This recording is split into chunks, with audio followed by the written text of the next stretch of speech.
Hi అండి. ఇవాళ పొంగలి రెసిపీ ఎలా చేసేయాలో చూసేద్దాం.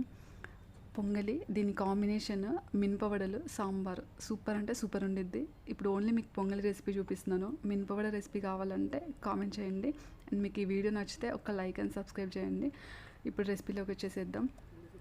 జస్ట్ ఒక టీ గ్లాస్ బియ్యం తీసేసుకొని, ఒక హాఫ్ గ్లాస్ పెసరబ్యాలు తీసేసుకొని మంచిగా వాష్ చేసేయండి. తర్వాత అదే గ్లాస్తో ఒక 5 గ్లాసెస్ వాటర్ వేసేసేయండి.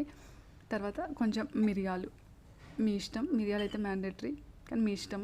పసుపు, ఉప్పు, ఒక 5 విజిల్స్ ఇచ్చేసేయండి. నెక్స్ట్ ఇంకా తర్వాత తీసేసి ఒక గంట తీసుకొని మంచిగా స్మాష్ చేయండి. ఇంకొంచెం మీకు గట్టిగా అనిపిస్తే కొంచెం వాటర్ వేసేసుకొని ఇంకా చేయండి, సూపర్ ఉండిద్ది. తర్వాత మనకి అసలైన మ్యాండేటరీ తర్వాత ఇందులో నూనె వేయొద్దండి, ఫుల్ నెయ్యి పోయాలి మంచిగా, ఒక 3 స్పూన్లు. జీడిపప్పు అయితే మ్యాండేటరీ. ఇంకా కొత్తిమీర, కరివేపాకు, అంతే. మంచిగా రెడ్డిష్ బ్రౌన్ వచ్చాక తర్వాత వేసేసుకొని కలిపేసుకోండి. మంచిగా ప్లేట్ తీసుకొని సర్వ్ చేసుకొని మినపవడలతో తినేయండి, సూపర్ ఉండిద్ది.